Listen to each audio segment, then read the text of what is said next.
Hey, what's up, guys? How's it going? It's me, Dakota Fishman, and today we're just going to talk about some heroes. So, I want to talk about kind of like what are the best five Coliseum heroes in the game, and kind of give you an idea of what they are. So, to start off, Lore Weaver is definitely one of them, for sure.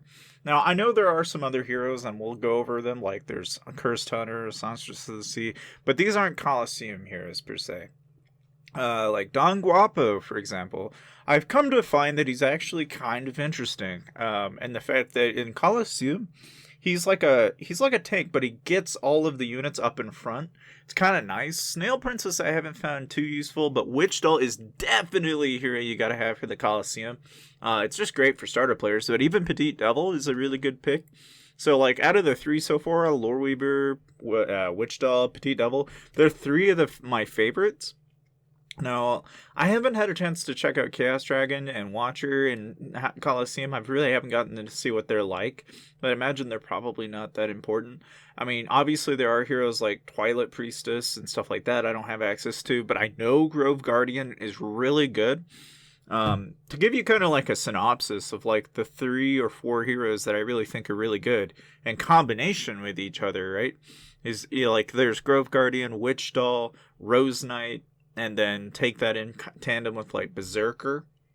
They're really good combos.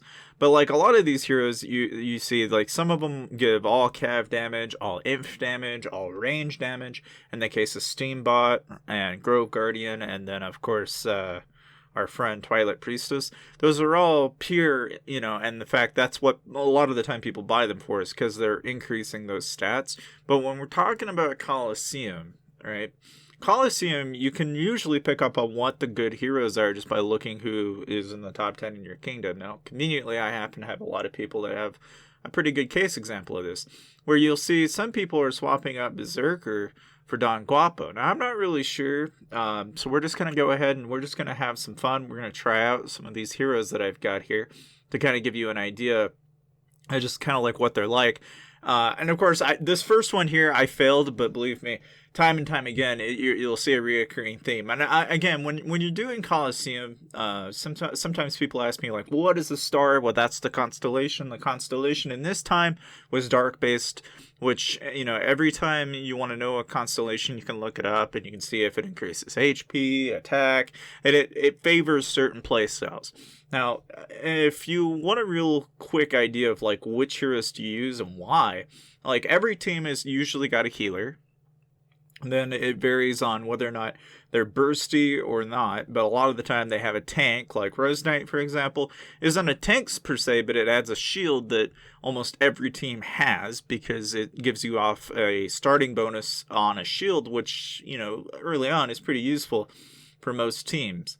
Now, like here, you've got kind of like Berserker as a tank, and even though Berserker can't take a ton of damage, I can take just enough to pop that stun ability and freeze targets out in front, which is why Berserker works really well in tandem with other heroes. Now, like Cursed Hunter, I thought was kind of interesting because Cursed Hunter is kind of working similar to Shade, but does kind of like a straight line damage. And it's unique in the fact that it bounces from left to right, so it kind of works like Demon Hunter a little bit. I kind of like that, or Demon Slayer, I should say, not Demon Hunter. Demon Hunter could be a new name. Anyway, the point is, when it comes to these heroes, though, like, as you can tell, every team is going to have a flop on it, and sometimes won't, and it really does depend on what you decide to use. In this particular team, though, you've got a mix between magic and physical damage. A lot of the time, you break it off into three types of damage types in the game. Magic heroes are prone to physical damage and tend to die fast due to physical damage. But the same could be also said for physical heroes. They tend to die to magic damage. Pure damage, in the case of like Tracker, is just unanimous. It attacks both types equally and tends to do a lot of damage for this reason.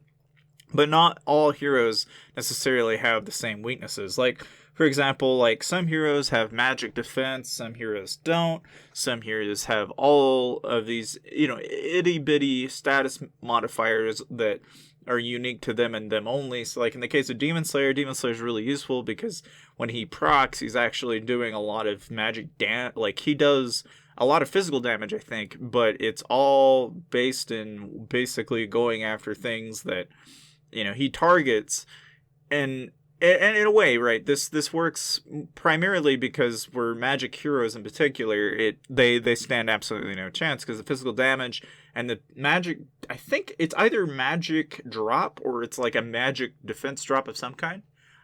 I forget what it is. I'd have to go back and look. But the thing is, right, of course, this is a voiceover, so I know. I know. Some of you guys are probably a little mad at me. Sorry, but you can go look for yourself and see what I'm talking about inside Demon Slayer. If you actually look at his skills, you'll actually see what I'm talking about. But here's what I'm talking about with Don Guapo. You see how Don Guapo, he goes over into the back end, and then all of the frontline units all circle around him. And so for that time being, it actually takes all of the fire away from the main line. Now, this is unique because there aren't very many tanks in the game that can actually do this. Like, you'll notice that when big guy procs, right, and he spins around, he'll do the same thing, but he has a ton of DPS and defense that he can soak up because of all these different bonuses he gets. Now, like here, as you can tell, I failed flat. But that, again, when it comes to the Coliseum, it's almost kind of a question of, like, what's going to work and what doesn't work. And a lot of the time, it's just trial and error. So like in this case, I'm going to go ahead and I'm going to try and proc physical damage on top of it. So here I'm using Black Crow, and then because Cursed Hunter is also proccing on pierced physical damage, I'm going to try and tandem those together. And the hope that Death Knight, being that he does die and get revived, hopefully he can soak up the damage while Cursed Hunter and Black Crow do all the physical damage to really wipe out some of these teams like Rose Knight out in front, and maybe even get Demon Slayer in its wake. But again, I lost my healer right away, and every time you lose a hero, that's like a huge damage, that's a huge damage bonus that your team is going to get. If you lose a hero, it only starts to compound. Okay, so like in this case, I got lucky because as you can see there, Death Knight comes back, and I'm just on like a shred of health there. I barely made it, but yet it came out on top because Death Knight can revive. And this is kind of the thing when it comes to like going around with the Coliseum and stuff. So here we're going to go ahead and do a flat 250, and we're going to go try to get down to the mid 50s if we can. And I'm sure I can do it without really too much trouble because a lot of the time these teams aren't exactly top notch. As you can tell, they've got some green heroes in there, and you don't want to do that.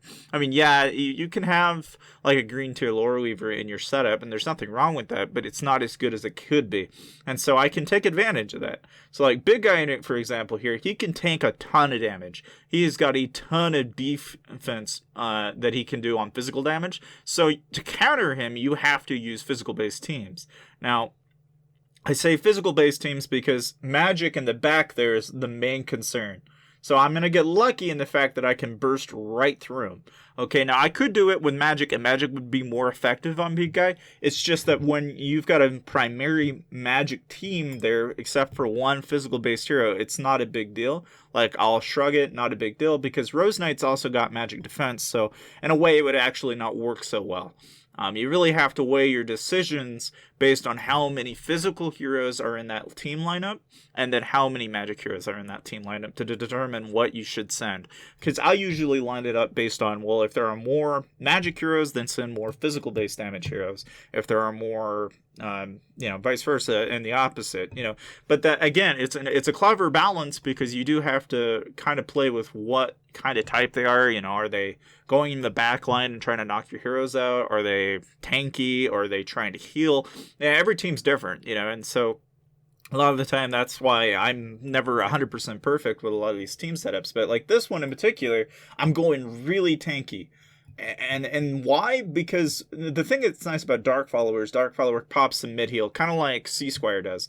Their mid heals are really useful because you can get away with basically keeping your tank alive mid game. Like you don't actually have to worry about it as much. Now you'll notice that even though it does proc a couple of times here and there, it doesn't actually do enough to like cause a problem. Now obviously freeze damage there is never good, but because I've already got that one hero off and I keep getting free heals like this, that damage is now stacking, and now every time they lose a hero, it's stacking even more.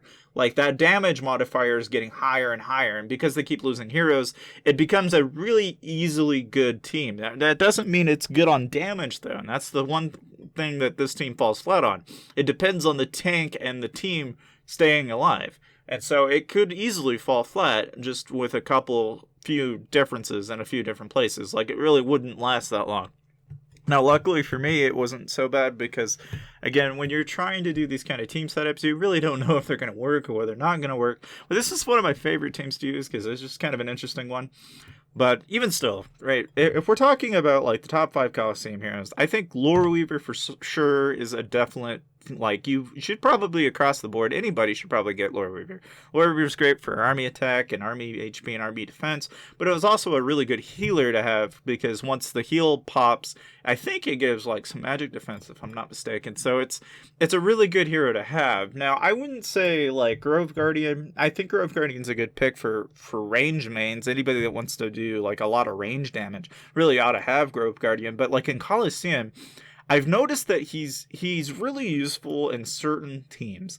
Like, he's a tank, but he's not a tank. You know, it's like he's a range in the back, but he's got he's got like enough HP that he's actually kind of a unique case where you really can do some pretty interesting things you wouldn't normally be able to do with most range units in the back. And in a case like Black Crow does a ton of damage in terms of DPS because of the physical defense drops that it can do on other heroes, but it doesn't do as well because it doesn't have enough HP. What's unique to Grove Guardian is that he's got that damage DPS, but he's got enough HP to keep him in the fight. Now, like in the case of Scarlet Bolt's another example, just like Black Crow, where there's a flat defense drop that you can pull on heroes. So like here I see, one or two physical heroes, and then I've got 3 magic heroes. So I'm kind of like trying to weigh what I should say. Because here's the thing, Demon Slayer is going to go after that Lore Weaver. So I have to kind of get, I have to take almost a guess on what I should use here, because I'm not sure how to counter a Demon Slayer. I always get this, it's always tricky. In this case, I'm going to go real bursty, because I assume what'll happen is I'll be able to rush through and knock out the Snow Queen and knock out the Lore Weaver, and then hopefully knock out the Black Crow before the Demon Slayer really does any DPS for it to matter. Obviously, by having Shade in there, he's going to help counteract that Demon Slayer.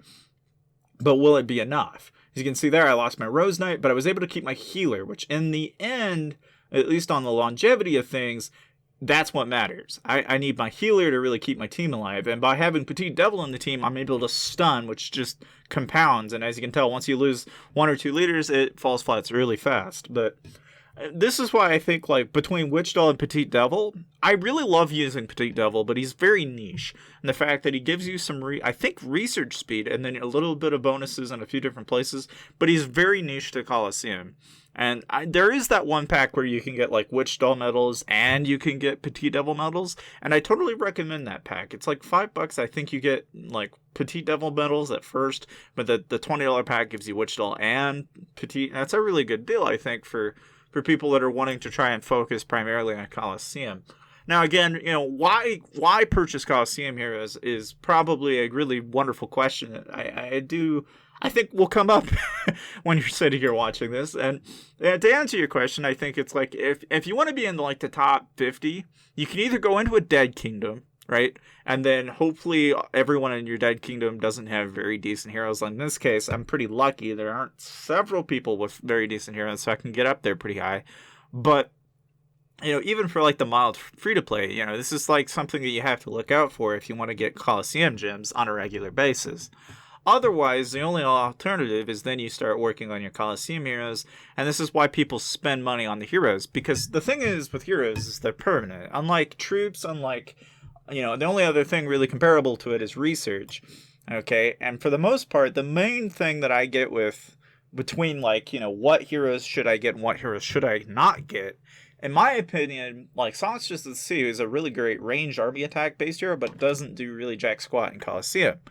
So I don't really recommend Songstress of the Sea unless you just want, like, a flat, straight across, army attack bonus damage hero, right? But if anything, I think, like, the 3 Wonder Research heroes that just, came out, so that being Cursed Hunter, Snail Princess, and Don Guapo, I think those are just immediate picks for most people, because that's an extra 600,000 when they're all done, and you get them to Legendary. That's 600,000 that you can add to your wonders, which, I mean, for some people, that's a pretty big deal, because not too long ago, I was watching a video with Brandon Free to Play, and he was sitting there doing Dragon Arena, and you can really see the difference when somebody hits 2.3 million troops against somebody that has like 3.6 to 3.8 or even 4 mil. They don't stand a chance. Like, even if they've got, complete counter, there's not enough in a spear to be able to do anything. Like, you really have to almost like get lucky and counter them. That's really the only other choice you have, because if they're in frontline counter to you, even if it's like a million tier 4 and they've got it like split evenly, it's not enough to get completely through. And that's something that I bring that up because, even though people are buying like Gryphon familiar, right, with 200% army attack bonuses, and then I could even go into detail about the familiars in particular if you want me to, but it's just when you're trying to pick heroes, I really think it boils down to like what you're aiming to do, and if you want wonders, then you go after those 3 heroes. If you want like army attack, then you're gonna go for Stormfox, Songstress of the Sea, Berserker, Loreweaver. Those are your 4 picks that you want to grab.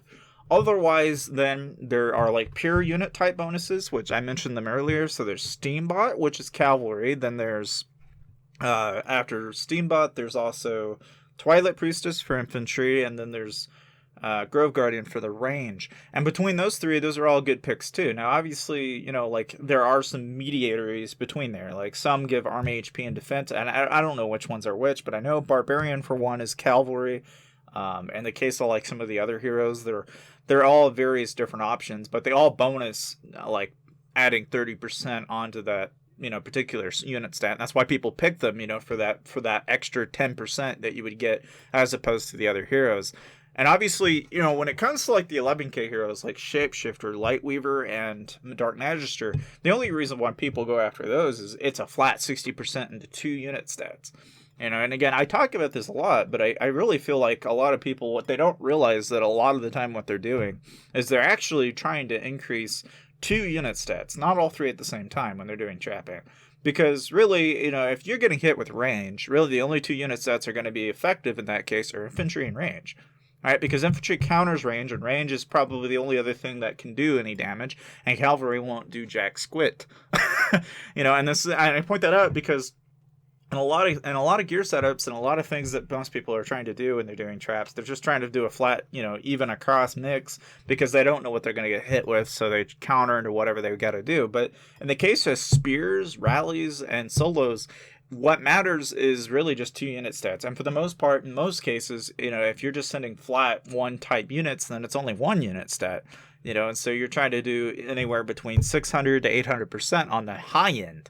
And when you're even like in the mid game, right? And some people ask me about this, like, well, if I'm doing like a Gryphon trap, right, and I'm going to do like 400,000 or 500,000 across, which again, if you're curious, that's what you approximately need in tier 4 to be able to really effectively counter like 20 plus marches when you random, right? And again, you could do this with tier 4 only, or you can add like a few 100k tier 2 like I do, and then you just don't have to pay as much in the heal bill. Like, that's kind of the mindset behind it. Now, of course, with Coliseum and everything, I mean, again, I know I get off on a tangent, and I know, I'm sorry, but you guys, it really comes down to the fact that like if you want to pick your heroes, pick them based on what you can afford too. Because like some heroes like Dreamwitch, for example, they're like 5 or 10 medals, and it's $5 and then $20 for the same number of medals. And you have to take that into mind when you're wanting to pick heroes too. Because I know I talk about all these different heroes to pick, right? But what you don't think about is this, that, to max those heroes out on the bare minimum is like a few $100s in terms of like paying on a $5 pack every time they come up, or you can rush them and get to like a grand really quickly per hero. And so I don't think these are things that people really think about, especially those of you outside of Lloyd's Mobile. Like, if you've never played a mobile game like this, and have played a pay-to-win mobile game like this, like, the money aspect of that is more expensive than most people realize. And this game really favors the patient. It doesn't favor the people that want to rush. If you try to rush things, you're going to find that it's more expensive in the long run than it is anything else. Now, of course, whenever I'm going through Coliseum, I like to chip at, 250 to 400 gems. I don't mind doing that. That doesn't bother me as much. But for a free to play, that might be a little too much, And so I just bring that up because, again, if you want a really good familiar to grab, you really ought to get Bonehead because he'll give you an extra 5 Coliseum entries. I think once you get him to a certain level, you can even get a few more entries. I think it was up to 10 entries or something like that. And I haven't even maxed them out yet. I have I think 5 right now. But I'm slowly working on Bonehead right now for this reason, because the number of entries that you get is really, really impactful. At least when you're trying to get down in the Coliseum rankings, it's really useful, especially if when I go to a new kingdom, that's the very first thing that I find really helpful. Especially if you don't want to spend an enormous amount of gems trying to get to the bottom of the Coliseum, just so you can get some gems, But yeah, as you can see there, that team there is usually one of the hardest teams to get through. To have a Grove Guardian, a Berserker, and a couple of tandem mixes there, and yet this team surprisingly pulled it off, using just Don Guapo and Cursed Hunter. So, if that doesn't give you at least some insight on, what I'm talking about here, because, this team in particular is one of the most difficult teams to get through. He's got Don Guapo out in front. He's got Witchdoll. He's got Grove Guardian. He's maximum on gold here, and this is where it's like a make or break kind of thing. It becomes almost fundamental to the game. If you can get through this, great. If not, then you have to keep trying, and it's usually really difficult to figure out what the counters out of these teams, because it's not a walk in the park. But even then, it's looking at this, you can kind of see what I mean. It's unique in the fact that, you can see how Don Guapo centers all the units around him. So in my case, I'm spending all this time wiping that. But you can also see what a big difference having Cursed Hunter and Don Guapo together had. Because by having those two unit types together, they were able to do enough flat damage on those unit types that were primarily magic that the healer was already pretty much gone for, and the Witchdoll was halfway there to death. And before, they could really do any stack damage, it actually came out and falling flat on them. And it's really interesting, too, because I don't see that very often with teams. Now, as you can tell, he's already countering me right away. Now, in case you didn't know, I'll tell you a quick secret. If you hit the pause button at the top and hit leave, you can actually auto your Coliseums. So in case you ever want to learn a few things from me, you can tell he's already autoing me. So I'm assuming either he's online or he's got some kind of bot. And I've never seen a Coliseum bot before, but I'm assuming that's what this is, because I've never seen anything like that, where somebody's just oh, boom, and just immediately after I attack them, they're already countering me. I don't know about that. That seems awfully sketchy to me. But as you can see there, all he had to do was change out one hero, and now I can't counter him anymore. And that's really all it takes. But that kind of resumes my thoughts on the Coliseum heroes and just generally heroes on as far as the game goes. I'm enjoying the game. I've been having a lot of fun. So let me know what you guys think of what hero you want to get next and why, because I'd love to hear it in the comment section below. And of course, if you have any other ideas as far as videos go, let me know. And I'll see you guys next time.